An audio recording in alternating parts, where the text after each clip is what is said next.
Vamos a empezar de una vez. Bueno, les voy a pedir que abran sus Biblias en el Evangelio de Juan, capítulo 12. Vamos a empezar leyendo el versículo 27.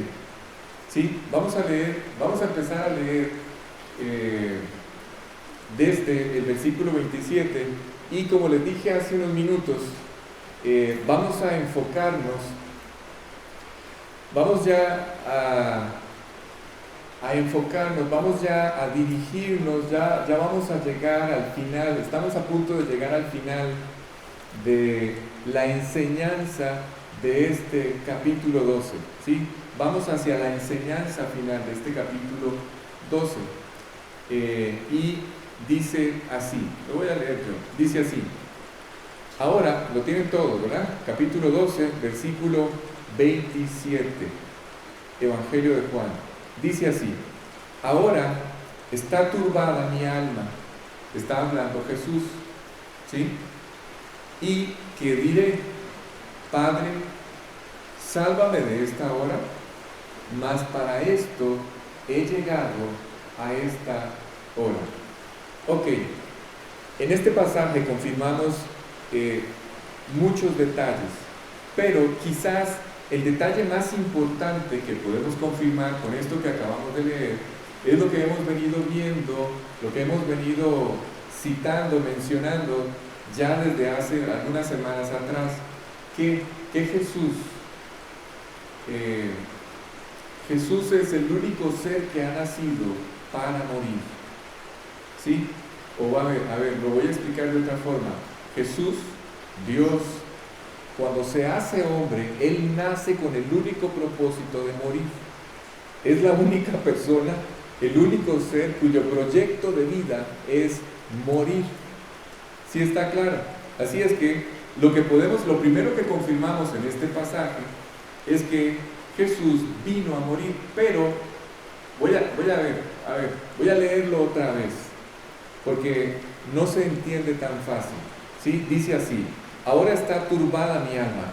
Él está incómodo, está turbado, está perdiendo la paz, está entrando en angustia, algo está ocurriendo, estamos a las puertas de algo. Dicho de otra forma, si Él pudiera evitar aquel momento, lo evitaría. Por eso es que Él dice: ¿qué voy a decir? ¿Y qué diré? Padre, sálvame de esta hora.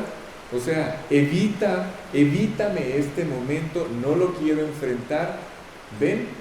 Dice, mas para esto he llegado, para esto vine. Este es el propósito, entregar mi vida en la cruz.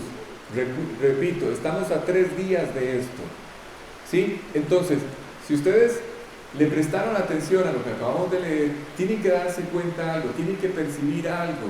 Él no estaba de acuerdo con esto. A ver si lo explico mejor. No vayan a pensar, de la lectura yo puedo entender que Él no estaba, podríamos cometer el error de pensar que Él estaba de acuerdo en esto. ¿En qué? En que el pecado cayera sobre Él. Perdón, se me movió todo aquí. Ahora sí. Listo, repito, podríamos pensar que Él estaba de acuerdo en que el pecado cayera sobre Él, ¿sí? Sin embargo, Él no estaba de acuerdo con esto. Él no estaba de acuerdo con que el pecado cayera sobre Él. A ver si me explico. Su naturaleza, la naturaleza de Jesús, era una naturaleza perfecta, absoluta y perfecta, ¿sí? Jamás hubiera estado de acuerdo con mezclarse con el pecado, con ser reconocido con toda la maldad de los hombres, y menos que cayera sobre Él. Él jamás hubiera estado de acuerdo con esto, pero el amor por el hombre fue lo que lo llevó a aceptar esta situación, que todo lo que ustedes han vivido, todo lo que nosotros hemos vivido, todo lo que nosotros hemos pasado, todo lo que hemos sufrido por nuestras malas decisiones, por nuestros errores, por nuestras conductas equivocadas, por nuestro pecado, ¿de qué otra forma lo digo? Por nuestra corrupción y nuestra maldad, todo esto cayó sobre Él. ¿Sí está claro? Yo no sé si ustedes se han puesto a meditar en esto, ¿sí? Pero no somos capaces de entenderlo, por lo menos no con la profundidad con lo que deberíamos. Y mientras más pensamos en esto, mientras más hablamos de esto, más nos damos cuenta de la profundidad de lo que Él hizo por nosotros. ¿Sí? Cuando ustedes se ponen a pensar, hay casos de personas con conductas completamente aberrantes sobre la tierra. Y aún por esos hombres, Jesús pagó.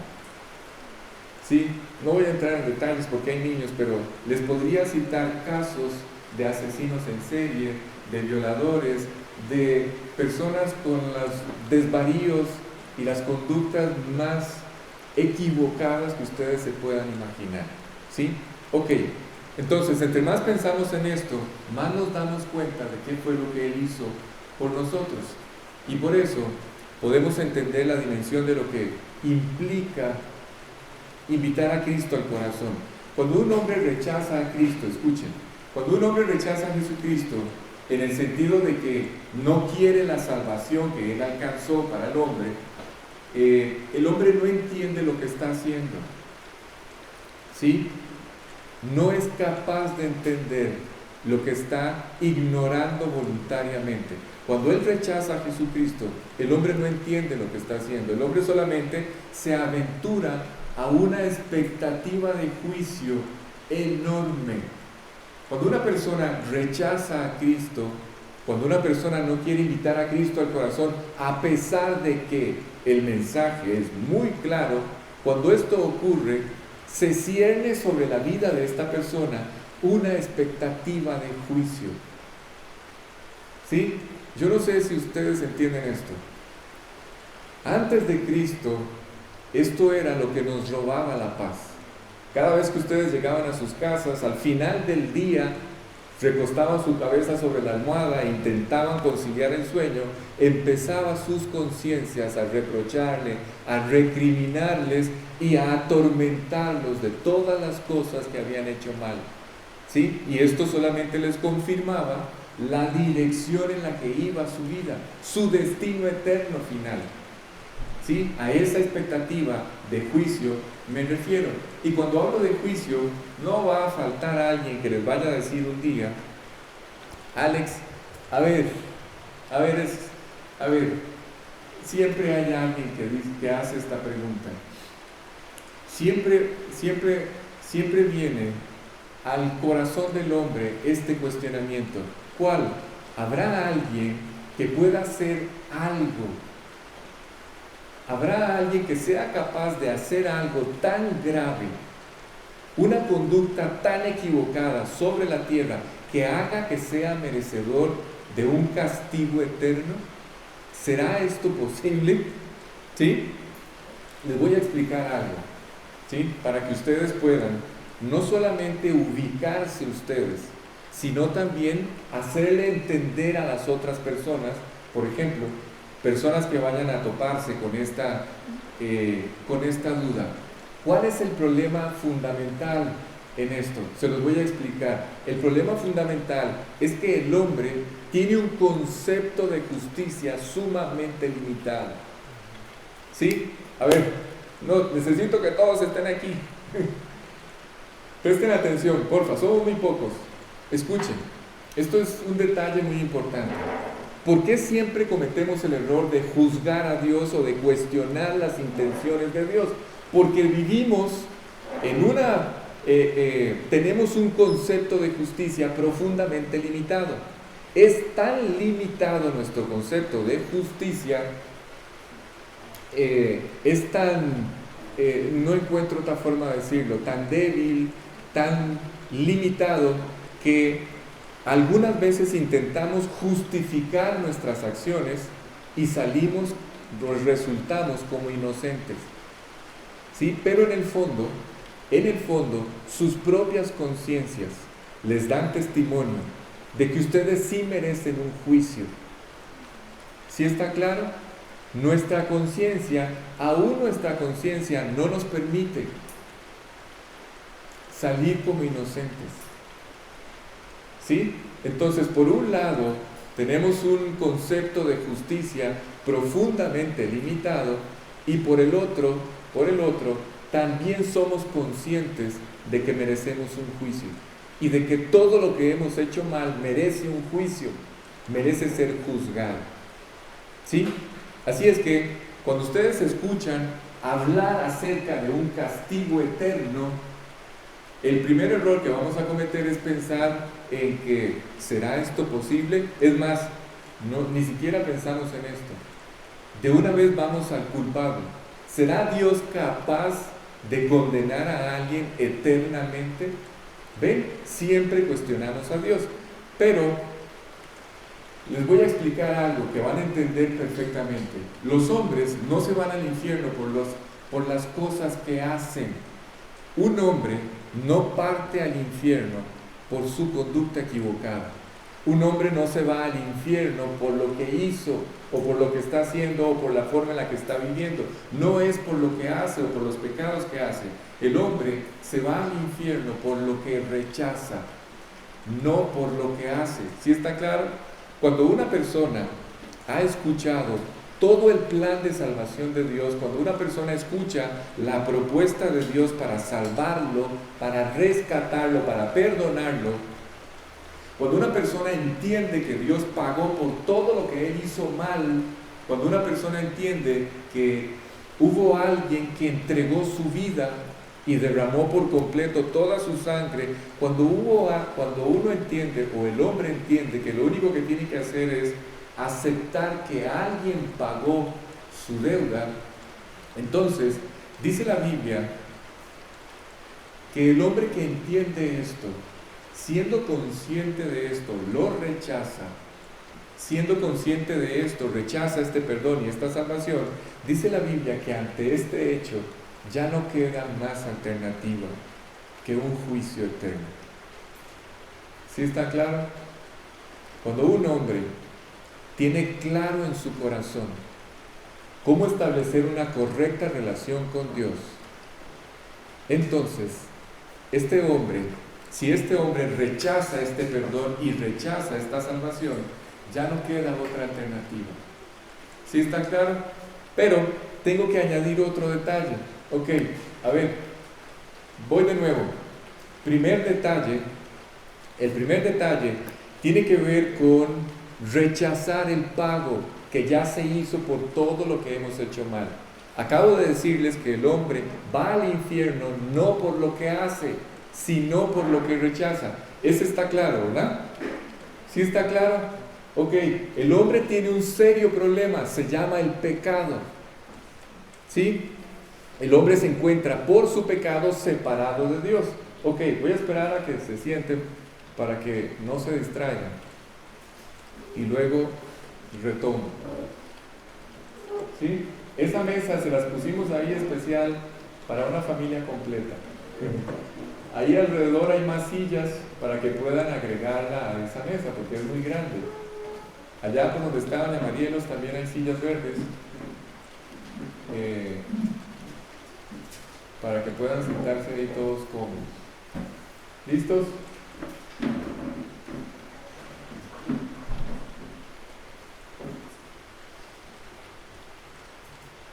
¿Listos? Ok. Repito entonces. Perdí el hilo ya. Ok, estamos hablando del hombre que rechaza el pago que se hizo, ¿sí? Que rechaza el perdón logrado por Jesús en la cruz, que rechaza su salvación, todo lo que Dios hizo para salvarlo, ¿sí? El hombre, repito, no se va al infierno por lo que hace, sino por lo que rechaza. ¿Sí está claro? Ok, pero no solamente allí queda el problema del hombre. El problema del hombre no solo es su pecado, no solamente está separado de Dios. El problema del hombre es su naturaleza corrompida. ¿Por qué ¿Por qué este es un problema? ¿Por qué este es otro detalle? Ok, a ver si lo explico mejor. La razón del castigo eterno no es solo por lo que el hombre rechaza, como ya lo acabo de explicar. No es por lo que hace, sino por lo que rechaza. ¿Sí? La razón del castigo eterno también va en relación con la estructura corrompida del hombre. ¿Sí está claro? ¿A qué me refiero con esto? ¿A qué me refiero con la estructura del hombre? Ustedes y yo estamos corrompidos, ¿sí?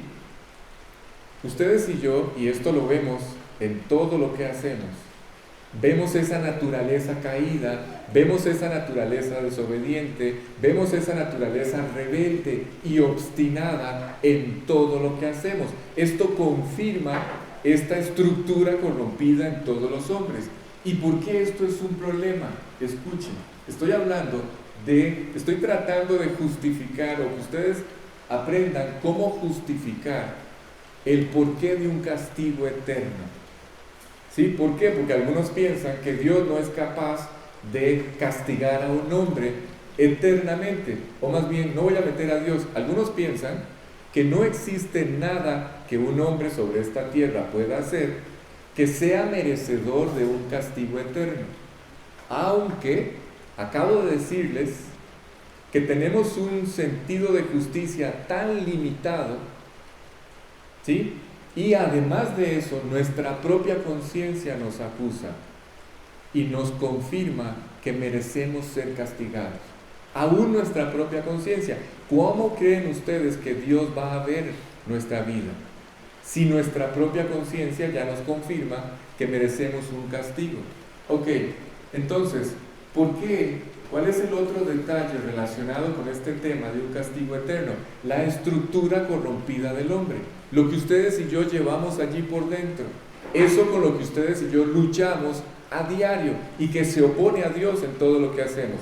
Escuchen esto, si el hombre no vuelve a nacer, si un hombre no invita a Cristo a su corazón, nunca va a cambiar esa estructura. Nunca. ¿Sí está claro? Para que el hombre pueda cambiar, Dios tuvo que destruir a su propio Hijo en la cruz. ¿Sí? Y juntamente con su propio Hijo, es como si Él sepultara en la cruz del Calvario todo sobre su Hijo, todo lo que estaba mal en ustedes y en mí, y en todos los seres humanos. Toda la maldad, toda la corrupción de los hombres fue puesta sobre Él y fue destruida en la cruz del Calvario, en la vida de su propio Hijo. ¿Sí? Realmente Dios destruyó el mal en la vida de su Hijo Jesucristo. Y con la muerte de Él sepulta o vence, más bien vence la muerte y el pecado sobre la vida de Jesucristo. Así es que dice la Biblia que Dios sepultó para siempre, literalmente, sepultó para siempre todo lo que hemos hecho mal y simplemente decidió, a través de lo que su Hijo hizo en la cruz, Él decide no tener recuerdo alguno de lo que el hombre hizo mal. Ahora sí van a entender por qué razón el hombre se va al infierno no por lo que hace, porque todo lo que hizo fue pagado en la cruz. El hombre se va al infierno por lo que rechaza. Pero si un hombre rechaza esto, si un hombre no acepta, no toma la decisión de aceptar esto, el hombre se irá a la eternidad, escuchen, siendo él mismo. Esta estructura corrompida no cambiará nunca. A ver si lo digo de otra forma. El infierno no va a cambiar a los hombres que van a estar allí.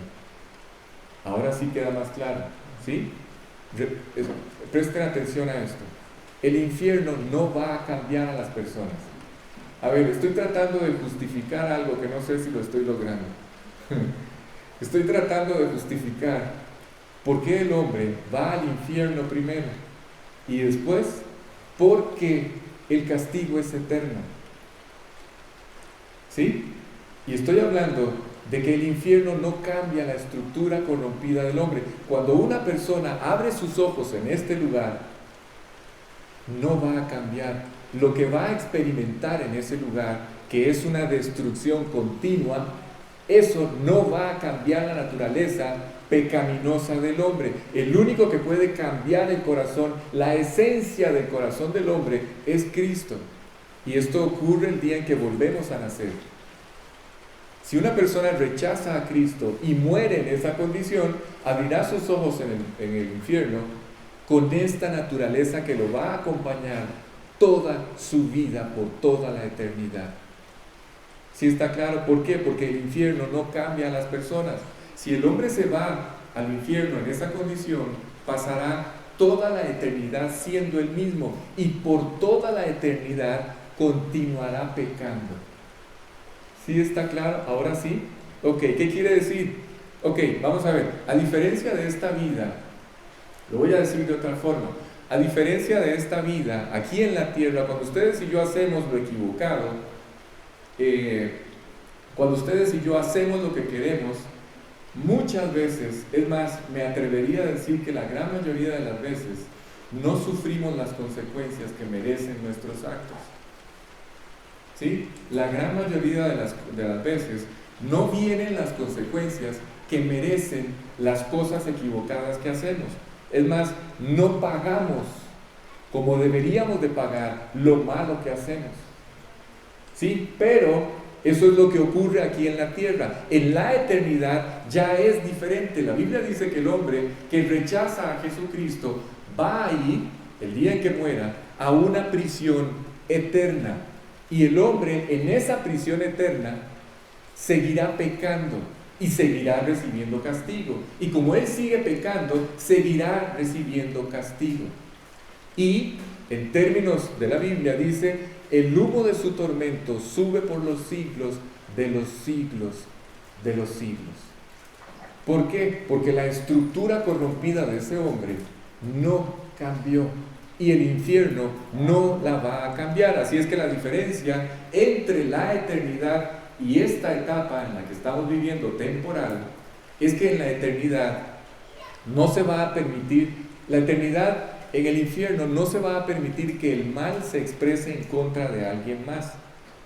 En este momento sí se puede expresar el mal. Ya lo ven con todo este montón de guerras que hay por todo lado. Pero el mal en la eternidad permanecerá en el corazón del hombre, en esta prisión eterna llamada el infierno.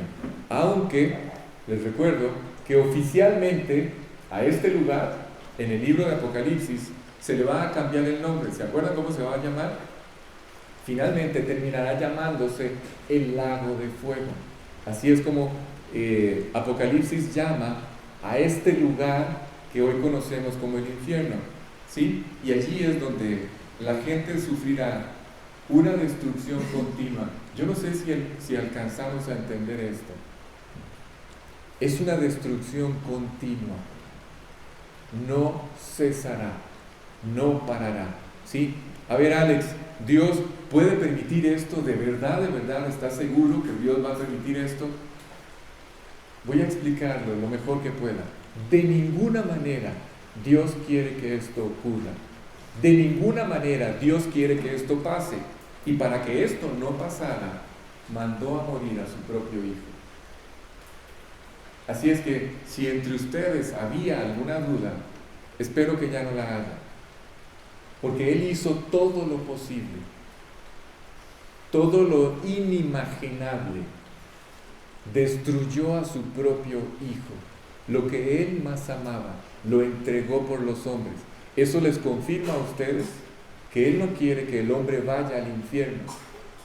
¿Por qué? Porque si Él quisiera, si Él quisiera que fuera así, entonces no provee una solución al pecado del hombre, ¿sí? Sino que deja que cada uno tome su lugar, su destino, su propio camino, y que ese camino lo lleve hasta donde lo pueda llevar, ¿sí? Pero esto no fue así. Dios no quiere, de ninguna manera quiere que el hombre se pierda, y para eso mandó a morir a su propio Hijo. Ahora, Si ustedes a pesar de esto, o si el hombre a pesar de esto quiere continuar por su propio camino, la Biblia dice entonces que ni la muerte de Jesús, ni el perdón que Él alcanzó para nosotros en la cruz, ni la salvación eterna que Él proveyó y rescató para los hombres cuando muere en la cruz, ni todo lo que Dios ha hecho, ninguna de estas cosas será de ninguna manera un beneficio para el hombre. Si el hombre rechaza esto, a pesar de toda la solución que Dios proveyó para resolver este problema del hombre, el hombre se perderá para siempre. ¿Sí está claro? ¿Por qué? Porque aceptar a Cristo sí es un boleto para ir al cielo, pero más que un boleto para ir al cielo, es un perdón absoluto para no ir al infierno. Creo que todos aquí, a excepción quizás de algunas visitas, todos aquí no conocerán el infierno. Este destino no está en su futuro. ¿Sí? La condenación ya no está en su futuro. Esto es algo que ustedes no van a conocer. ¿Sí está claro? Así es que es un perdón para no ir al infierno. Aceptar a Cristo o invitar a Cristo al corazón es establecer una relación personal con Dios. ¿Sí? Es restaurar la relación que se rompió en el pasado por el pecado. Y esto solamente ocurre si ustedes invitan a Cristo al corazón. Solamente hay que aceptarlo. Solamente hay que invitarlo al corazón. Es más, ya Él ya hizo todo. Todo lo que era necesario hacer para salvarnos ya fue hecho. En realidad, ustedes y yo lo único que hacemos es como recibir un cheque en blanco, ya endosado, y nos lo ponen en la mano. ¿Qué es lo que hay que hacer para hacerlo efectivo? Solamente hacerlo efectivo. Es lo único que hay que hacer, solamente cobrarlo. ¿Sí está claro? Y ese cobrar es el acto a través del cual hacemos efectivo nuestro perdón. Yo tengo que hacer efectivo nuestro perdón, tengo que hacer efectiva la salvación, la vida eterna. Y esta salvación, este perdón y esta vida eterna ya está puesta al alcance de todos los hombres. Está disponible para todos los hombres. ¿Sí está claro? No hay que hacer nada para recibir esto. Es más, no tenemos que hacer más que solamente tomar una decisión. Solo una decisión. Es una sencilla decisión la que el hombre tiene que tomar para hacer efectivo este regalo. Así es que este regalo se hace efectivo el día en que ustedes invitan a Cristo a su corazón. Ese día ustedes aceptan este perdón. Ese día ustedes aceptan esta salvación. Ese día ustedes restauran su relación con Dios. Ese día Dios les devuelve la vida eterna. ¿Sí? Ese día empieza Dios a cambiar sus vidas. Y para esto, ustedes y yo no tuvimos que hacer absolutamente nada. Dios se encargará de hacerlo todo. Así que, cuando Jesús habla de que su alma está angustiada, repito otra vez el pasaje, ¿sí? Ahora está turbada mi alma. ¿Y qué diré? Padre, sálvame de esta hora.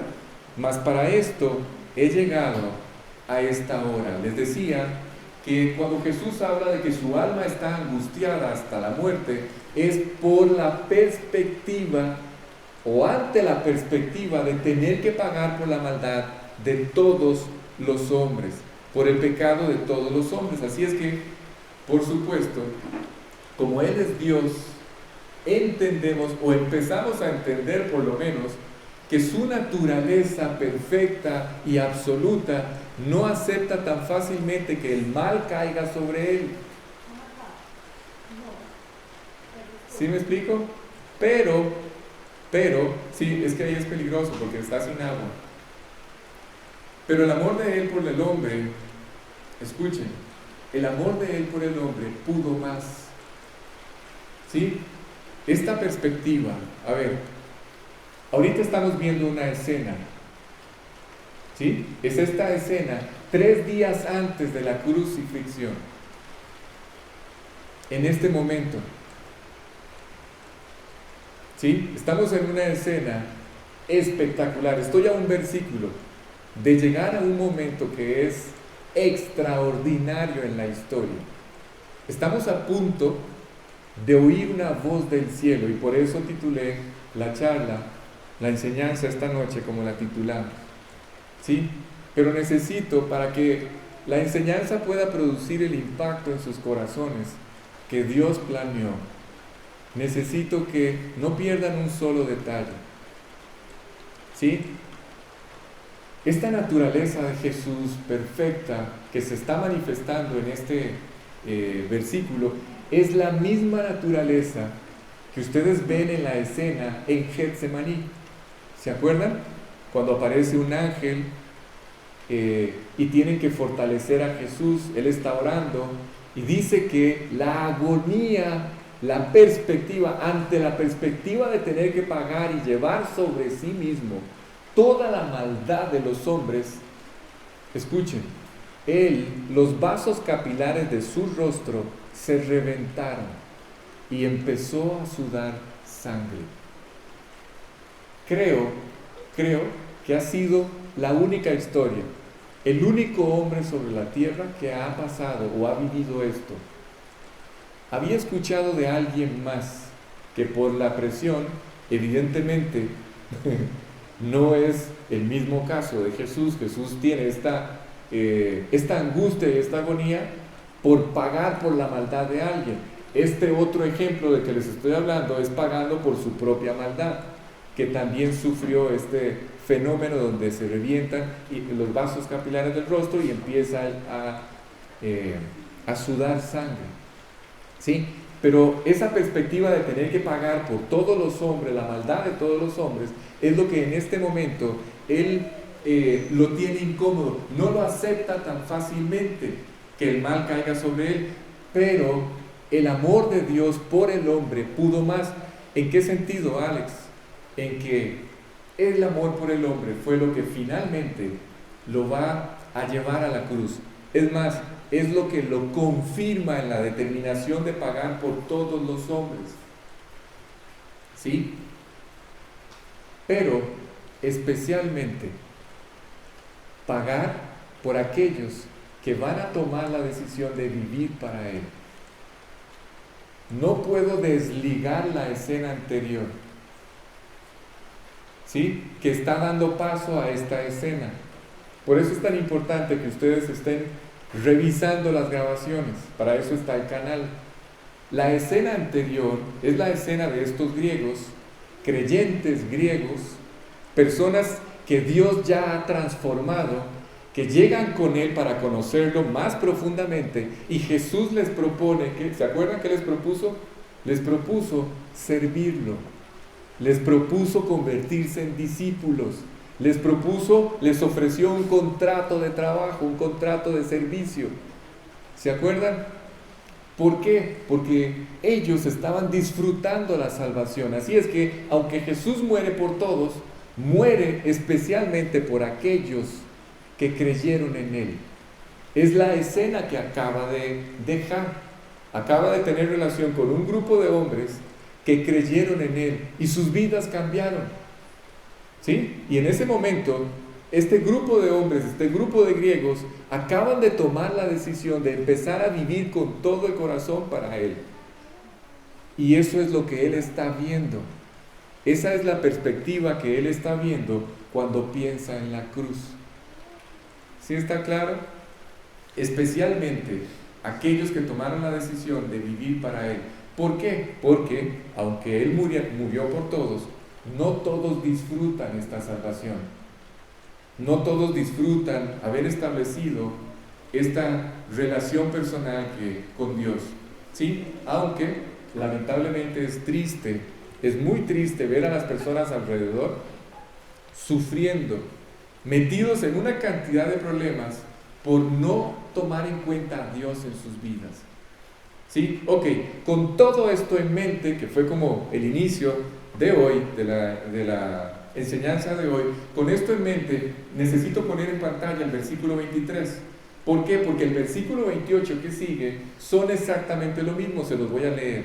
Dice así: Jesús les respondió diciendo: ha llegado la hora para que el Hijo del Hombre sea glorificado. Versículo 28, Roge.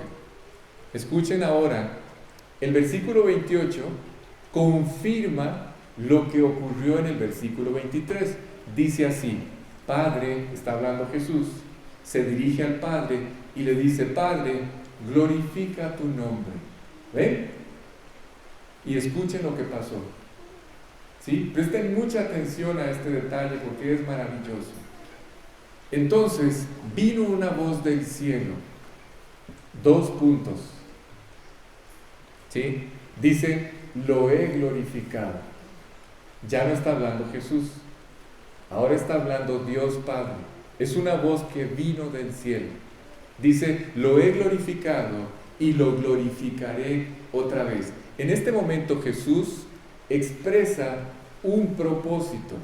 Él está expresando su propósito de que Dios Padre sea glorificado a través de lo que Él va a hacer.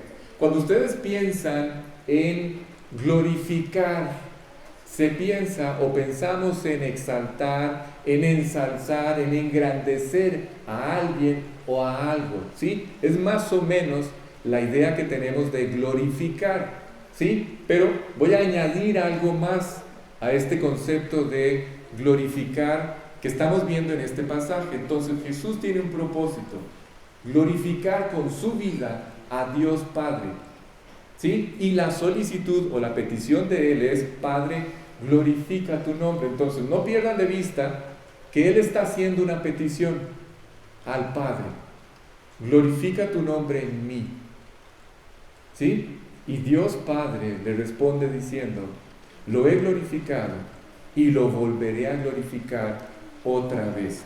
Y estamos confirmando en este momento donde Dios se glorificó. Ok, voy a tratar de explicar estos 2 momentos. Cuando ustedes leen este pasaje, uno comete el error de pensar en algunas escenas donde posiblemente el Padre y el Hijo fueron glorificados. Por ejemplo, cuando Jesús está bautizando, vino una voz del cielo que dijo: este es mi Hijo amado en el cual tengo complacencia. Cualquiera pudo pensar que allí Jesús fue glorificado. No, no fue allí. Cualquiera pudo pensar en aquella escena en el monte de la transfiguración, donde aparecen Moisés, Elías y Jesús en el centro. Después se disipa aquella tiniebla, baja y queda Jesús solo, ¿sí? Diciéndole a los discípulos, o indicándole, o confirmándole a los discípulos que el único que era capaz de complacer a Dios no era ni la ley, cuyo representante estaba allí, Moisés, ni Elías, el representante de los profetas. Que por encima de la ley era mejor Cristo que la ley y los profetas, o cualquiera de los profetas, ¿sí? O el momento en el que Él es bautizado, o todos estos instantes donde hubo un evento especial sobrenatural. No estamos hablando de este no fue el momento donde Dios fue glorificado, o Dios Padre fue glorificado, o Jesús fue glorificado. Cuando la Biblia habla en este contexto de glorificar a Dios, o de que Dios Padre sea glorificado, o el Hijo sea glorificado, hablamos de cuando se manifiestan todos los atributos de lo que Él es. ¿Sí? Esto es muy importante que lo entiendan. ¿En qué lugar se manifestó todo lo que Jesús era? En la cruz del Calvario. Así es que cuando el versículo dice: lo he glorificado y lo volveré a glorificar, ¿sí? Ese volveré a glorificar era un acto que estaba en el futuro. ¿A qué distancia? A 3 días antes de que Él muriera. Y el otro es del que ya vamos a hablar. Así es que cuando Jesús pide que Él sea glorificado, o que sea glorificado su nombre, dice que vino una voz del cielo, y esta voz del cielo confirma la petición. Es más, le da respuesta a la petición de Jesús, y lo hace con esa expresión: lo he glorificado y lo voy a glorificar. O lo podemos leer de otra forma, lo glorificaré aún otra vez. ¿Sí está claro? Así es que cuando él menciona estas dos expresiones, cuando Dios Padre cita estas dos expresiones, habla de dos momentos distintos. ¿Sí? Vamos a ver cuándo lo glorificó y vamos a entender cuándo lo va a glorificar. Son dos momentos distintos. Lo he glorificado. ¿Cómo? A la hora en que Jesús se hizo, a la hora en que la promesa de Dios se materializó, cuando Jesús nace. Cuando Jesús nace, Él es glorificado. ¿Sí está claro? Cuando Jesús llega a la tierra, Él es glorificado. Dios manifiesta. Esto es muy sutil. Hay que prestar mucha atención. Voy a citar un par de cosas, un par de explicaciones, y si no las siguen, no lo van a entender.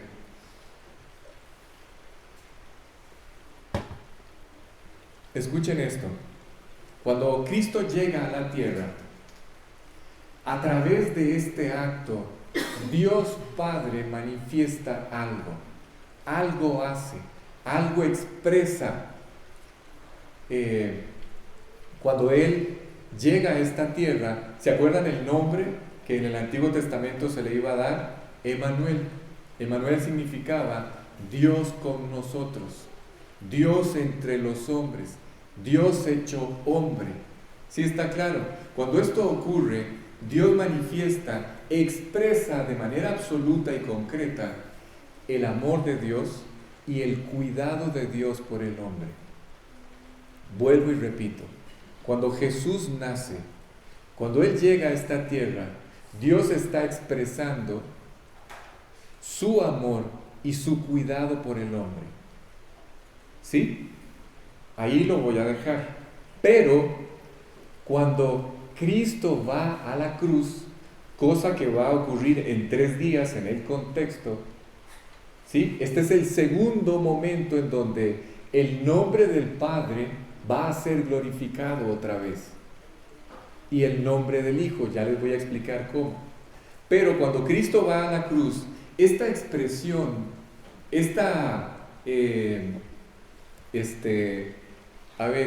les dije que cuando Jesús nace, Dios se expresa y además de forma absoluta y concreta el cuidado y el amor que tiene por el hombre, ¿sí? Pero pasa a otro nivel cuando Jesús va a la cruz. Aquel amor y aquel cuidado, proveyendo la solución para salvar al hombre, eso alcanza un nivel diferente. ¿Sí? ¿Cuándo? Cuando Jesús va a la cruz. ¿Qué es lo que pasa? ¿De qué estás hablando, Alex? Esta expresión, aquella expresión del amor y el cuidado de Dios que se manifestó, esta solución que Dios provee para resolver el problema del pecado del hombre y la separación de Dios, del hombre de Dios, esta solución alcanza una expresión infinita cuando Cristo va a la cruz. Es decir, cuando Cristo va a la cruz, Él manifiesta todo lo que Dios es. Todo lo que Dios es, todos sus atributos se expresan de una forma sin límite cuando Jesús va a la cruz. ¿Sí está claro? Su amor y su cuidado que ya se me habían manifestado en el pasado cuando fue glorificado por primera vez y lo va a glorificar después. Les dije que no era fácil de entender esto, ¿sí? Quiero decirles que cuando hablamos de la gloria de Dios, por ejemplo, no sé si vieron los Juegos Olímpicos o no sé si han visto este torneo famoso de tenis que está terminando mañana. Cuando se glorifica, por ejemplo, hoy se jugó la final femenino el Abierto de Estados Unidos y no sé si sepan, yo no lo sabía, hasta ahora me di cuenta, Estados Unidos cuenta con el estadio más grande en el mundo alrededor de una cancha de tenis. Es el más grande. Es impresionante esta cancha de tenis, el estadio que construyeron alrededor de esta cancha de tenis. Cuando entraron estas dos muchachas, porque hay todo un protocolo, entra primero la número de último, pasa la sembrada número 1 del torneo. Antes pasa cualquiera, la posición que tenga, ¿sí? Fue impactante escuchar a todo el estadio aplaudirles a estas dos muchachas. Fue increíble. Entonces, cuando se glorifica a un atleta, por ejemplo, bueno, ya ven los podios están ordenados de tal forma en que el mejor toma el lugar más alto, está un escalón por encima de los demás y además recibe un premio que está hecho de un material que es mucho más valioso que el material de los otros, y se entona el himno del país, etc. Son varias las formas de glorificar al atleta, de hablar de sus cualidades, de hablar de lo que hizo. ¡Qué bárbaro! Lo que a ustedes se les ocurra pensar acerca del atleta, ¿sí? Nos pasamos mucho tiempo hablando o glorificando o exaltando o reconociendo las habilidades, ya sea de una persona o de un equipo. ¿Sí? Sus cualidades, se estallaron los globos. Si juntan a Minor, que no se desmaye ahí. Ok, sigo adelante. Era para que se despertaran, estaba planeado. Yo le dije a Carla que cuando viera que Minor se me dormía, me estallaron globos. Ok, vuelvo. Entonces, hablamos de estos detalles a través de los cuales se glorifica a los hombres, se exalta las cualidades de los hombres. Pero cuando Dios manda a Jesús a la cruz, escuchen, porque este es el segundo acto, la expresión del versículo dice: lo he glorificado cuando nació y lo volveré a glorificar cuando Él vaya a la cruz. Cuando Jesús va a la cruz, cuando Él llega al Calvario, dice la Biblia que todo lo que Él es, todo lo que Dios es, todas sus cualidades, todos sus atributos, el amor infinito que Él tuvo por el hombre, alcanza la máxima expresión. ¿Sí? Ese es el momento en el que el amor y el cuidado de Dios por el hombre se manifiesta, se expresa, ahora sí, sin límite. ¿Sí? A ese momento se refiere. Todo lo que Él había pensado, todo lo que Él había concebido, todo lo que había planeado, todo este amor sin límite que Él siempre tuvo por el hombre, se expresó de tal manera. Ahora sí, cierro la idea de aquel famoso cuestionamiento acerca del carácter y la justicia de Dios. Cuando el hombre fue testigo de esta expresión del amor de Dios, escuchen esto: no existe, no hay un solo hombre que pueda tener duda acerca del amor de Dios por él. No puede ser. Esto no es posible. ¿Sí? Yo sé que algunos han vivido circunstancias peores que otros, algunas circunstancias más delicadas que otras, pero la mayoría de las cosas que hemos vivido feas han sido producto de nuestros propios errores, de nuestros propios pecados, porque así somos. Pecamos y culpamos a Dios. Y hay tantas cosas que hacemos y terminamos culpando a Dios de los problemas que experimentamos. Esto es una constante en la naturaleza del hombre. Así somos. ¿Sí? En realidad, el hombre vive lo que vive por una sola razón: porque ha roto con Dios. No tiene relación con Dios. Y en lugar de enfrentarse a sí mismo, en lugar de enfrentar su naturaleza corrompida, entonces es más fácil culpar a Dios. ¿Sí está claro? Cuando Dios expresa su amor sin límite en la cruz, nos damos cuenta de que todos nuestros argumentos eran nada, eran niebla, eran pantallas de humo, no tenían ningún fundamento. ¿Sí? Cuando empezamos a entender todos estos detalles, cuando Dios empieza a traer luz al corazón de los hombres, cuando a través de la Biblia ustedes empiezan a entender cómo es Dios y cuánto ama Dios al hombre, entonces empieza a llegar claridad. Ah, no, ya esto sí es serio. Cuando empezamos a poder ver, cuando ustedes se exponen aquí sentados, cuando aquí sentados ustedes se exponen a la Biblia, a una enseñanza bíblica, escuchen, cuando ustedes se exponen a una predicación o a una enseñanza de estas, ustedes no lo ven, pero ustedes están siendo expuestos a la luz que proyecta la palabra de Dios.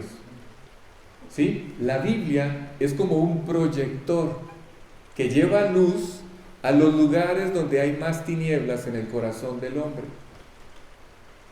Y el hombre empieza a entender por primera vez cuál es su verdadera condición a la luz de lo que Dios piensa, no a la luz de lo que yo pienso de mí mismo. Porque aunque mi conciencia me condena y me juzga, yo puedo ser tan deshonesto y pensar que estoy bien. ¿Sí? Entonces, repito, no a la luz de un juicio pobre, sin fundamento, que es el que solemos hacer nosotros, de nuestros actos. No, sino a la luz del que todo lo ve, a la luz del que todo lo sabe. Así es que cuando vamos a la Biblia y honestamente reconocemos que sí es cierto, que nosotros hemos sido el gran problema de nuestras vidas, entonces empezamos a tener la oportunidad de ver con la claridad suficiente, de ver con la claridad con la que se debe ver. ¿Qué es lo que empezamos a ver? A ver si me han seguido. ¿Qué es lo que empezamos a ver con claridad? ¿Cómo empezamos a ver? Tengo media hora de estar cuestionando el amor de Dios. Entonces, ¿qué es lo que un hombre empieza a ver con claridad cuando se expone a la Biblia? El amor de Dios. ¿Sí? Empezamos a ver esta expresión del amor de Dios en la cruz del Calvario. Y ahora sí empezamos a entender que lo que se expresó allí fue un amor sin límite expresado en la cruz. Cristo murió por todos nosotros, por todo lo que hemos hecho mal. ¿Para qué? Para que ustedes no tengan que pagarlo. Esto es muy importante. O yo acepto que Él pague mi deuda, o voy a tener que pagarla yo. Pero no solamente se queda allí lo que ocurrió en la cruz. ¿Sí? Repito, cuando Él paga en la cruz, cuando Él sufre lo que sufre y muere, es para que ustedes y yo no tengamos que pagar por nuestra maldad. O yo acepto que Él pague lo malo que yo he hecho, o yo voy a tener que pagarlo. ¿Sí está claro? Pero lo que allí ocurrió también es para que el mal deje de reinar en nuestras vidas. ¿Sí? Cuando Él muere en la cruz, vence el pecado y vence la muerte. ¿Y lo hace para qué? Para que ustedes y yo, o para que en ustedes y en mí, deje de reinar lo malo. Para que ustedes y yo dejemos de ser gobernados por lo malo. El plan de Dios no es nada más perdonarlos. El plan de Dios no es nada más perdonar al hombre, sino más bien llevarlo a una victoria, cambiar su vida, darle una vida nueva. Y esto es lo que produce la presencia de Dios en el corazón de un hombre. Cuando Jesús entra al corazón de un hombre, dice la Biblia que Él derrama su amor en el corazón de los hombres. ¿Sí? A ver, Alex, ¿y esto qué produce? Escuchen, cuando el amor, este amor sin límite, toca nuestro corazón, entra a nuestro corazón, cuando ese amor es derramado, este amor empieza a afectar todas las estructuras de nuestra vida. ¿Sí? No sé si voy a poder explicar esto bien. Cuando el amor de Dios entra al corazón de un hombre, es derramado en el corazón de un hombre, ese amor empieza a cambiar y a arreglar nuestra vida. Empieza este proceso de reconciliarnos con el prójimo. Empieza un proceso de reconciliarnos con nosotros mismos. Y ya ni hablar de reconciliarnos con Dios. ¿Sí? Y ese es el resultado del amor de Dios trabajando en el corazón de todos los hombres. Pero eso es solo el principio. A medida que ustedes y yo vamos profundizando en nuestra relación con Él, a medida que ustedes y yo vamos aumentando nuestro entendimiento sobre este amor infinito expresado en la cruz, a medida que esto pasa, vamos a empezar a conocer, a medida que empezamos a conocer todas las dimensiones de este amor. No sé si entiendan esto, pero para Dios el reto más importante con los hombres es convencer al hombre de que es amado de esta forma por Dios.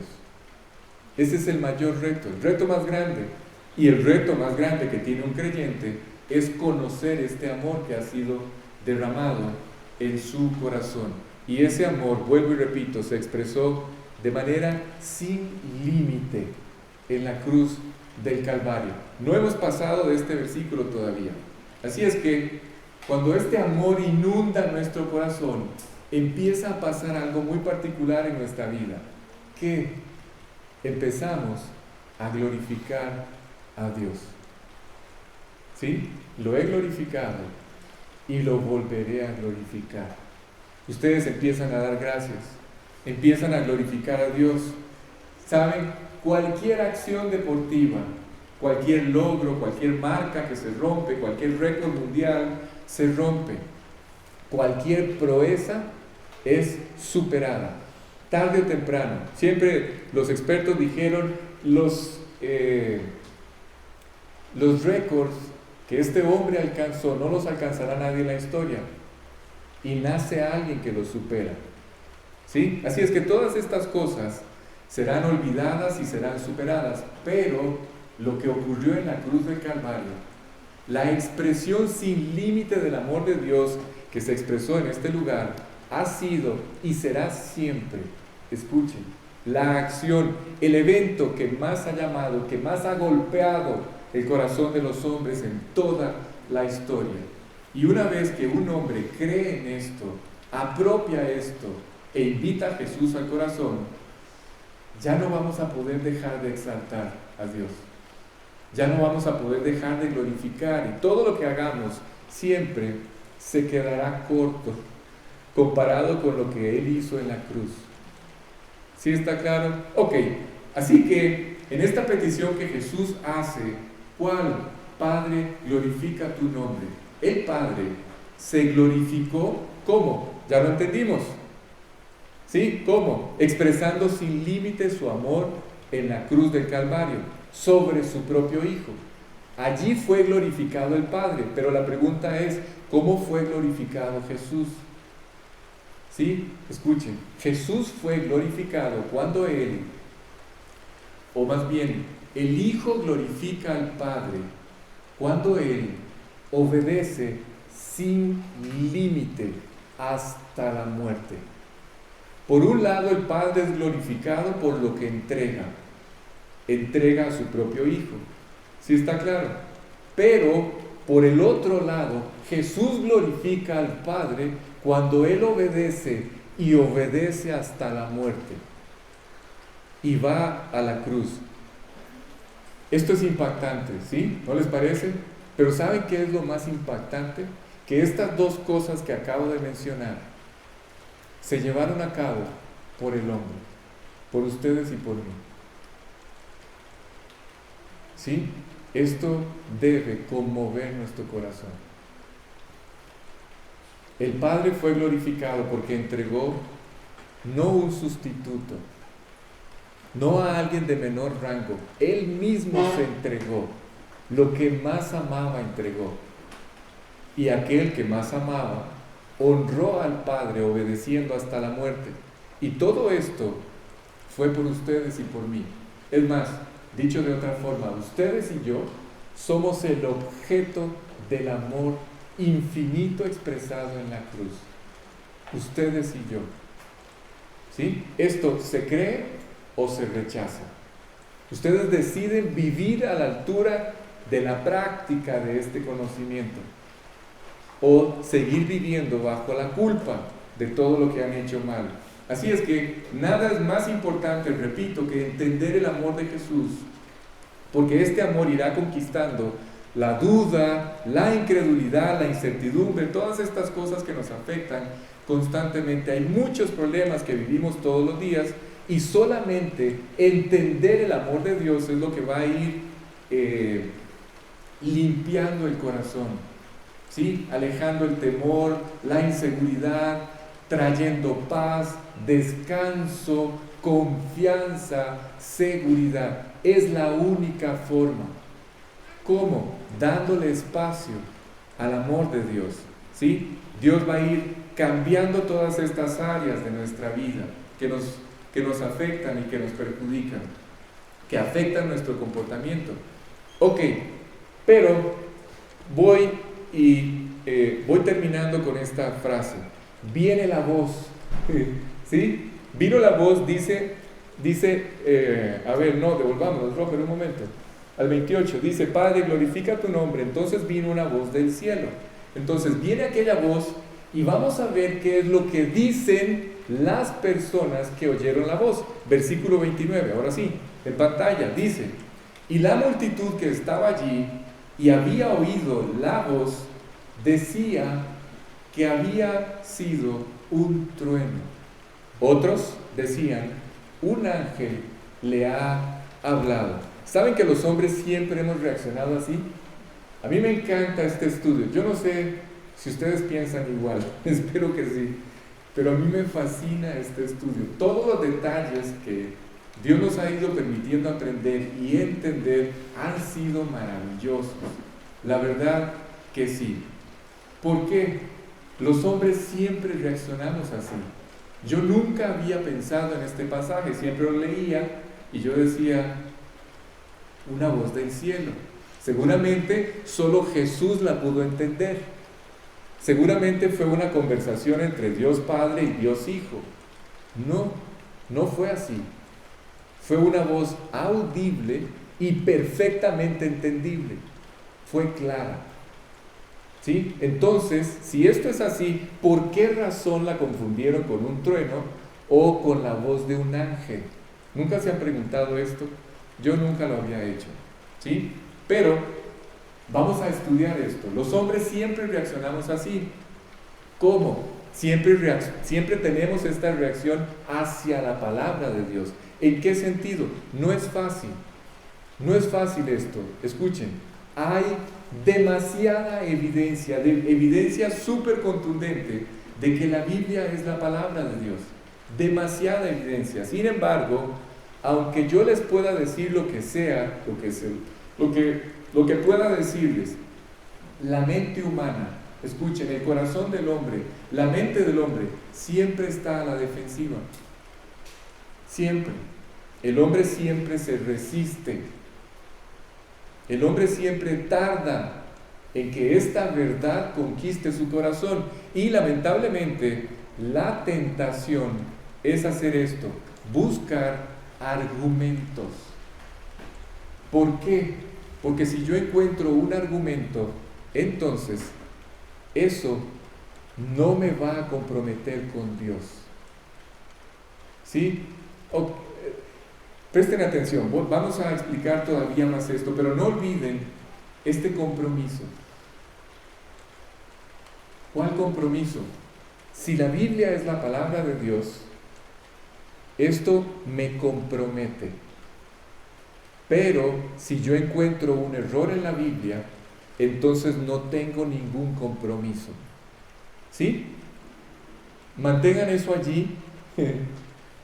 Porfa, no lo olviden, porque esto es lo que voy a explicar. Si la Biblia es la palabra de Dios, entonces estamos comprometidos a seguir lo que la Biblia enseña. ¿Sí está claro? Si cada palabra que está en este libro que ustedes tienen en sus manos fue inspirada por Dios, entonces ustedes no tienen ni una sola razón para no seguir lo que la Biblia enseña. ¿Sí? Para no vivir de la forma en la que la Biblia enseña. Tendríamos que vivir todos así. ¿Sí está claro? Pero si puedo buscar, si puedo encontrar o tratar de encontrar un error, una falla, algún error, algo que pueda opacar, algo que pueda desvirtuar, algo que pueda opacar la realidad de este libro o de lo que la Biblia enseña o de lo que la Biblia dice ser, entonces el hombre podría huir de este compromiso. Y eso es lo que hacemos. El hombre siempre está buscando argumentos. Cuando un hombre escucha la palabra de Dios, como esta noche ustedes la están escuchando, suelen reaccionar. Posiblemente allí donde ustedes están sentados ya están discutiendo conmigo. Y no soy yo.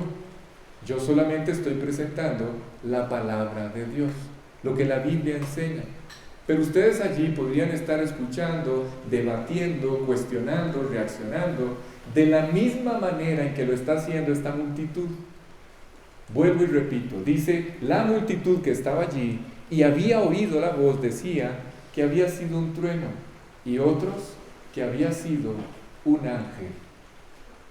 ¿Sí está claro? Así es que solemos reaccionar. Escucharon la palabra de Dios, literalmente escucharon la palabra de Dios, la voz de Dios, y empezaron los argumentos. No, muchachos, no se preocupen, fue un trueno. Fue un trueno. A ver, pregunta, ¿quién tiene un compromiso con un trueno? Nadie. Otros dijeron fue un ángel. Les pregunto, ¿quién tiene un compromiso con un ángel? Nadie. ¿Sí está claro? Pero el problema es que si es la palabra de Dios, si aquella voz que vino del cielo, a ver, presten atención todos, si aquella voz que vino del cielo, no era aquí, no allí, si aquella voz que vino del cielo, ¿cuál fue la voz que vino del cielo? En la escena es esa, del versículo 29, pero esta fue la voz que vino del cielo. ¿Sí? Su palabra, el libro que ustedes tienen en sus manos, fue la voz que vino del cielo. Así es que si es la palabra de Dios, entonces sí tenemos un compromiso. Así que no les extraña que esta naturaleza corrompida que tiene el hombre, además de este mundo que está de cabeza, siempre esté argumentando en contra de la Biblia, de este libro. Sin embargo, Jesús dijo, escuchen lo que Jesús dijo: el cielo y la tierra pasarán, pero mis palabras no van a pasar. Y no solamente no pasan, escuchen, voy a empezar estos últimos 5 o 10 minutos, voy a darles datos que espero los guarden en el corazón. Sí, les voy a contar un par de historias que son muy llamativas. Sí, se van a dar cuenta por qué. Escuchen, las palabras de Dios no pasan. Repito el verso: el cielo y la tierra pasarán, pero mis palabras no pasarán. Pero escuchen esto, no solamente no pasan. ¿Saben cuántas descargas de la Biblia digital se han llevado a cabo en los últimos años, desde que todo este boom de las aplicaciones y todo esto empezó? 250 millones de descargas de la Biblia digital. 250 millones. No sé si entienden lo que eso significa. Impacta. ¿Qué es lo que intento decir? ¿Saben qué es lo que me impacta a mí? Que Dios siempre va un paso adelante del hombre. ¿Nunca han visto estas películas? No digo que las vean, no las busquen. Estas películas donde hay un personaje que siempre va adelante de los demás. ¿Sí, verdad? Siempre va adelante. Ese siempre va un paso adelante, como en un juego de ajedrez. Hay jugadores que tienen la capacidad de visualizar 10, 15, 20, 30 jugadas adelante. Y creo que hasta más. Adelante. Dios es exactamente igual. Es Dios, que podríamos esperar, ¿no? Pero Dios siempre va a la vanguardia. En todos los aspectos de la vida, ustedes siempre van a ver a Dios yendo a la vanguardia, ¿sí? Voy a contarles la primera historia. En 1998, a 2 años, justo en la víspera del cambio del milenio, ¿se acuerdan de aquellos años? Todos estábamos a la expectativa de que se iba a acabar el mundo, ¿se acuerdan? 2 años antes de que cambiara el milenio al siglo XX, que cambiáramos de siglo y de milenio, 2 años antes, en el 98, la revista Life, no sé si la conocen, o la vieron o tuvieron la oportunidad de verla, la revista Life, prácticamente ya al borde, cerrando sus puertas, decide hacer decide cerrar la edición de esta revista de una manera gloriosa, pero extraordinaria y maravillosa. El último número que ellos sacaron, esta revista convoca a un grupo de sociólogos, científicos, intelectuales, historiadores, escritores, para que ellos, cada uno de ellos, de estos especialistas, escuchen el proyecto para que entiendan de lo que estamos hablando. Necesito ponerlos en el contexto, porque si no, no van a entender la noticia. ¿Sí? Este grupo de especialistas se reúnen, o los reunieron, para aportar sus ideas. ¿Sobre qué? Sobre los 100 eventos más importantes, eventos y personajes más importantes de este milenio, del milenio pasado. La idea era citar los 100 eventos que incluían o podrían incluir personajes, los 100 eventos más importantes de los últimos 1000 años, y esto a la víspera del cambio de milenio. Así es que la revista Life celebró la llegada del año 2000, sacando este número con los 100 eventos más importantes, los que más impacto habían tenido en los últimos 1000 años en la humanidad. ¿Sí está claro cuál era el proyecto? Ok, y de acuerdo al puntaje que ellos iban otorgando, entonces estos hombres o estos especialistas, entonces no solamente establecen cuáles fueron los 100 eventos, sino que además pesaron cada uno de estos 100 eventos. ¿Sí me siguen? Es decir, los pusieron en orden, del 1 al 100. 100 eventos, no pierdan de vista esto, ¿sí? Entonces, los colocaron en el número que les correspondía, de acuerdo a esta votación que iban haciendo, y ustedes ahí pueden meter lo que quieran: la electricidad, la penicilina, la luna, todos estos eventos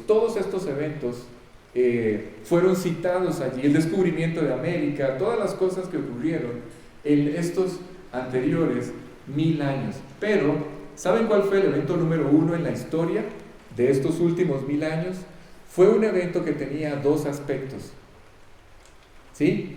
Dos aspectos. Es decir, de todos los 100, este evento que voy a citar es el único que implicaba dos cosas. Todos los demás eventos que se pesaron implicaban una sola cosa, pero este que les voy a citar implicaba dos. Es decir, no se pudieron ponderar por separado, se tuvieron que ponderar juntos. ¿Sí? Ok, ¿cuáles eran? ¿Cuáles fueron estos dos eventos o estas dos cosas? La imprenta de Gutenberg y la impresión de la Biblia de Gutenberg. ¿Se acuerdan de quién fue Johannes Gutenberg? Es este alemán que descubre la imprenta, y su primer proyecto de imprenta es la Biblia de Gutenberg. Si no conocen cuál es la Biblia de Gutenberg, a los que tengan un tratado de los que regalamos en la mano, lo pueden ver. Es la que está en la portada del tratado. ¿La ven allí? No sé si la ven. Esta portada, esta Biblia que ustedes ven aquí, es una pintura que hizo una persona que es un genio, porque la hizo a pura memoria. Cuando esta persona estuvo en el museo en Nueva York, no lo dejaron tomar una foto de la Biblia de Gutenberg. Así es que este hombre grabó la imagen en su mente y la dibujó. Y la pusieron en este tríptico que ustedes tienen en sus manos. Si ustedes ven la nota ahí en el canto del folleto, dice la Biblia de Gutenberg de 1455. De paso, en un papel que es el papel del que se hacen los billetes en México. Es un billete, es un papel que es extraordinario. Cuando ustedes toman este folleto en sus manos, ustedes saben que están regalando algo de calidad. Pues esa Biblia es la Biblia de Gutenberg. Y no vayan a pensar que pusieron al Gutenberg o a Gutenberg como el genio o el aportador desde el punto de vista técnico. No fue Gutenberg, sino la Biblia de Gutenberg. ¿Por qué? Y aquí es donde viene la parte especial. Escuchen, cuando Gutenberg hizo su imprenta, ¿saben cuál era el porcentaje de analfabetismo en el mundo? Estamos hablando del siglo XV, mediados del siglo XV. ¿Sí? Estamos hablando de los 1400 al 1500 después de Cristo. ¿Saben cuál era el porcentaje de analfabetismo en esa época? El 87% del mundo era analfabeto en esos años. El 87%. Solo los reyes, los ricos y los religiosos sabían leer. Así es que ahora van a entender por qué razón era tan fácil dominar las mentes y engañar a los hombres e impedir que la gente tuviera el conocimiento que necesitaba. ¿Sí? Y esto provocó, escuchen, que en un espacio de 50 años, solamente 50 años, después de que se imprimió la Biblia de Gutenberg, la humanidad pasara a tener el 60% de alfabetismo en 50 años. Si ustedes estudian la historia, se van a dar cuenta de que finales del siglo XV y el siglo XVI fue el tiempo donde nacieron la mayor cantidad de genios de la historia. Ni en todo el primer milenio nacieron tantos genios como después de que la Biblia, la palabra de Dios, se puso al alcance de todos los hombres. ¿Sí? Ok. Así es que la mayoría de este 60% de la población del mundo aprendió a leer con ese libro que ustedes tienen en sus manos. Escuchen lo increíble de lo que les estoy diciendo. ¿Sí? Con la Biblia. Así es que con la Biblia Dios nos ha llevado y nos va a llevar y nos ha llevado a todos los hombres al conocimiento de la verdad. Ya dejemos a un lado el haber aprendido a leer. La humanidad, como les acabo de decir, aprendió a leer y esto provocó, es más, ¿se acuerdan? Yo no sé, yo lo estudié así, no sé ustedes, pero ¿se acuerdan de esta famosa época o etapa de la humanidad llamada el Renacimiento? ¿Cuándo creen que ocurrió? Siglo XV. ¿Después de qué? Después de que la Biblia se puso al alcance de la humanidad, después de que este libro, que se puso al alcance de los hombres, empezó a proyectar su luz en el corazón de los hombres. ¿Sí está claro? El mundo experimentó una etapa llamada el Renacimiento. Claro, a mí me pegaron otro cuento. Me hablaron del Renacimiento, pero las causas del Renacimiento eran otras, no eran estas. ¿Sí? Ahora entiendo que los colores, que la luz en las catedrales, que la arquitectura cambió completamente después de que la luz llegó al corazón de todos los hombres. El mundo experimentó entonces una nueva etapa. De repente la humanidad renació, volvió a nacer, ¿sí? Y empezó a prosperar los hombres en todas las áreas de su vida. Escuchen esto, porque esto es un principio. Siempre será así. ¿Sí? Escuchen. Siempre que los hombres se han inclinado o han ido en la dirección correcta, siempre que un hombre toma el camino correcto, ¿saben por qué es? ¿Saben por qué razón es? Porque tuvo la oportunidad de ser influenciado por la palabra de Dios en su vida. Esa fue la razón. Cuando un hombre cambia de dirección, cuando un hombre toma el camino correcto, la única razón es por la que fue influenciado por la palabra de Dios. Así es que la Biblia es la herramienta que Dios puso en nuestras vidas para que nosotros la sigamos. No es un libro nada más. ¿Oyeron? Ahora, los hombres reaccionan así, como estamos viendo en este pasaje. ¿Por qué? Porque si le podemos, repito y confirmo, si le podemos encontrar un error o una falla, si podemos desvirtuar el mensaje que ella contiene, entonces el hombre cree, y esto es un enorme error, el hombre piensa, engañándose a sí mismo, que no tiene ninguna responsabilidad delante de su Creador. Si el hombre encuentra un error en la Biblia, él piensa equivocadamente que entonces ya no es responsable delante de su Creador. Hay un testimonio, y ahora sí, con esto termino, de la esposa de un famoso escritor. Yo creo que nadie aquí conoce esta historia.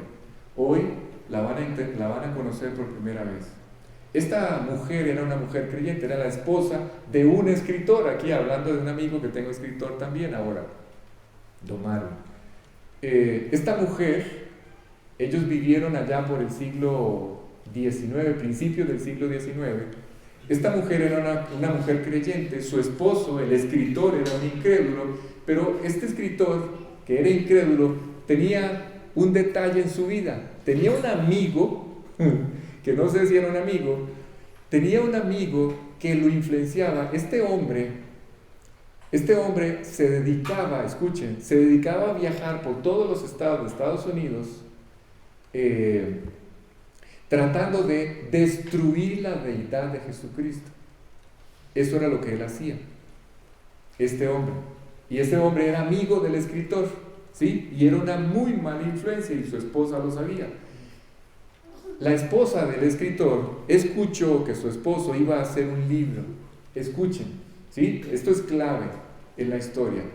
¿Saben de qué iba a tratar el libro que iba a escribir el hombre, el esposo de esta creyente, de esta mujer creyente? ¿Saben de qué iba a tratar? Iba a tratar de analizar. El libro se iba a enfocar en analizar y en examinar toda la evidencia, toda la documentación existente, todos los originales de la Biblia, para demostrar que la Biblia era la palabra de Dios o que no era la palabra de Dios. Ese era el proyecto de este hombre, de este escritor. Así es que cuando su esposa se dio cuenta de esto, ella se puso a orar por él.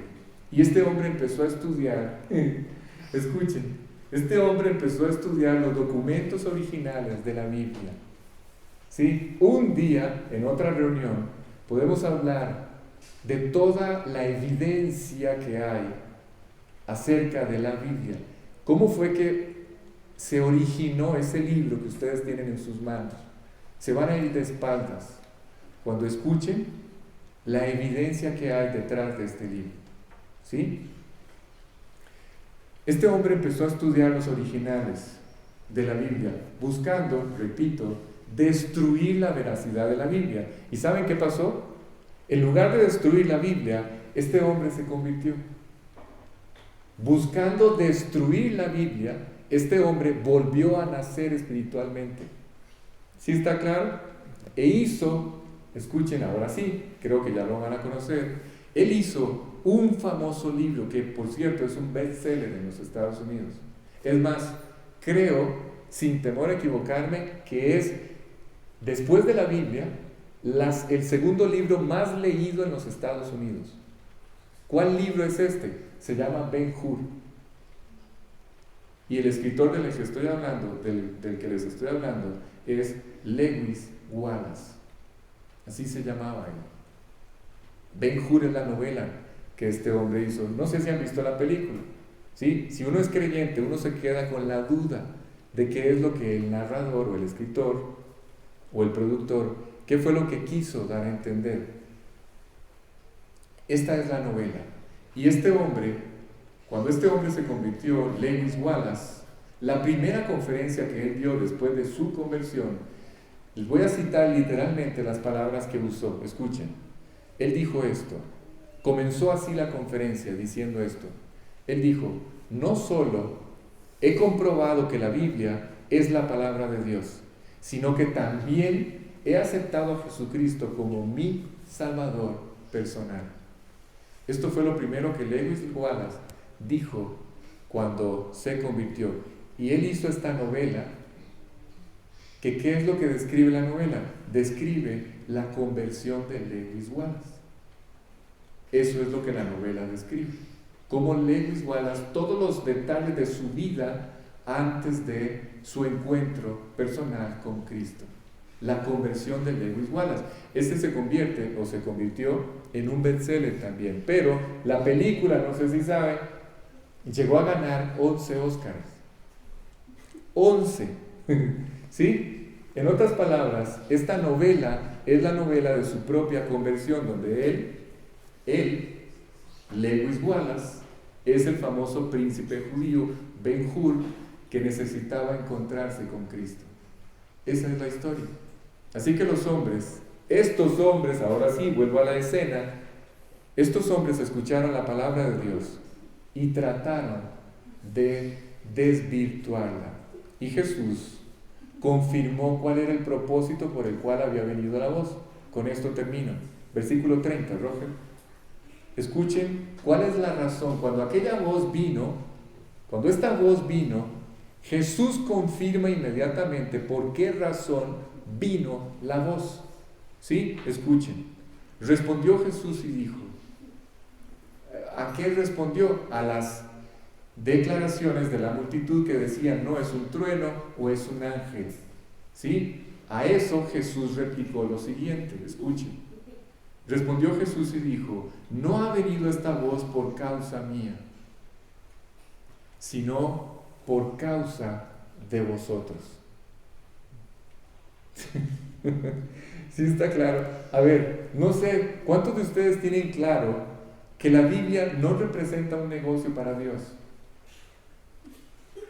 ¿Cuántos de ustedes tienen claro de que no se le paga a Dios ninguna regalía por la Biblia? Sí saben que son las regalías, ¿verdad?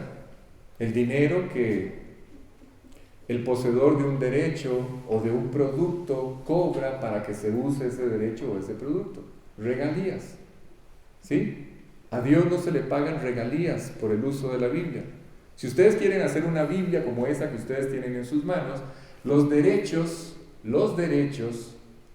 se le tienen que pagar a una sociedad que se llama Sociedades Bíblicas Unidas, ¿sí? Pero el derecho que se le paga a Sociedades Bíblicas Unidas es por la traducción que ellos hicieron. Ustedes pagan por la traducción que ellos hicieron, ellos les dan la Biblia y ustedes pueden montar una Biblia. Pero si ustedes fueran expertos en griego y en hebreo y tuvieran el tiempo y pudieran traducir los originales, entonces ustedes podrían hacer su propia versión de la Biblia. ¿Sí está claro? Y no le tendrían que pagar derechos o regalías a nadie. ¿Por qué? Porque por ese libro no se pagan regalías. La Biblia no vino por causa de Dios. La palabra que vino del cielo no vino por causa de Dios, vino por causa de los hombres. ¿Sí? La salvación y la palabra de Dios son gratis. Y todo esto lo hizo Dios por amor a nosotros. Así es que en este instante Jesús está confirmando que el propósito de Dios al enviar esta voz es que ustedes y yo podamos entender esto que es maravilloso. Y con esto quería terminar. ¿Cuál es el propósito de que ustedes y yo estemos aquí? ¿Cuál es el propósito? A todos oigo, ¿cuál es el propósito de haber sido creados? ¿Cuál es el propósito de la creación? ¿Por qué fuimos creados? Fuimos creados, escuchen, ustedes y yo fuimos creados solamente para entender el amor de Dios y disfrutar el amor de Dios. Lo voy a decir de otra forma. La verdadera razón por la cual ustedes y yo fuimos creados, la verdadera razón por la cual Dios envió a su Hijo a pagar por nosotros, era para que ustedes y yo tuviéramos la oportunidad de entender cuánto Dios nos ama y lo pudiéramos disfrutar. Ese es el proyecto de Dios. No hay otro propósito. Estamos a 3 días del juicio de la cruz del Calvario. Y en ese juicio, versículo 31, Roger, antes de que se me duerma, Jesús confirma el juicio que se va a llevar a cabo en el monte de la calavera. Es el juicio final. Y esto lo vamos a ver la próxima semana. Dice así: ahora es el juicio de este mundo. Ahora el príncipe de este mundo será echado fuera. Lo que vamos a ver la próxima semana es este juicio. Vamos a hablar de dos juicios finales. El final final y el final que se llevó a cabo en la cruz del Calvario. ¿Sí? Vamos a ver cuál es la diferencia de comparecer en el juicio final final o en el juicio de la cruz del Calvario. ¿Por qué? Porque vamos a entender, espero que Dios nos dé la gracia para entender perfectamente que lo que ocurrió en la cruz del Calvario es un juicio final sobre toda la maldad de mi vida. Ahí fue pagado todo. Y yo tengo que ir a comparecer a ese juicio. ¿Sí? Si yo no comparezco en ese juicio, voy a tener que ir a comparecer al otro juicio, al juicio final. Entonces son dos juicios finales. Y con esto vamos a empezar la próxima semana, si Dios lo permite. ¿Sí? Si es que vamos a terminar aquí hoy y vamos a terminar dando gracias a Dios. ¿Sí? Así que les voy a pedir a todos que cierren sus ojos y vamos a orar. Padre, gracias por esta noche. Gracias por este tiempo. Ha sido maravilloso, extraordinario. Nuestro corazón se fortalece, nuestro corazón se llena de aliento, de vida, de entusiasmo, de ilusión y de esperanza. Cada vez que tenemos la oportunidad de examinar todas estas verdades, de recordar todas estas enseñanzas, es sobrenatural la forma en la que has decidido amarnos. No somos capaces de entender algo así. Y la verdad es que tú nunca planeaste que lo entendiéramos. Tú solamente planeaste que lo disfrutáramos. Así es que te ruego, en el nombre de Jesús, que lo que todos hoy escuchamos, que lo que hoy todos tuvimos la oportunidad de escuchar,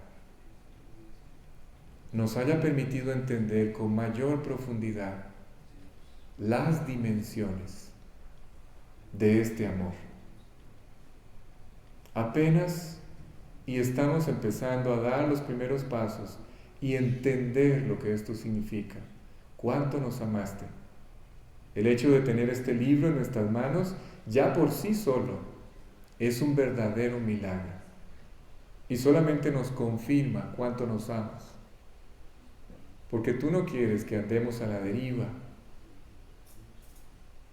Tú dejaste en este libro escrito todos los principios, todos los lineamientos, todo lo que tú sabes que nosotros necesitamos para vivir una vida correcta, una vida que podamos disfrutar.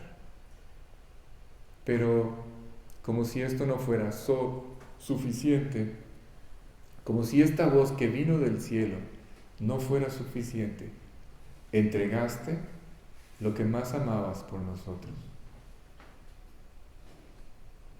Expresaste de una forma que no alcanzamos a entender en aquella cruz tu amor infinito por nosotros.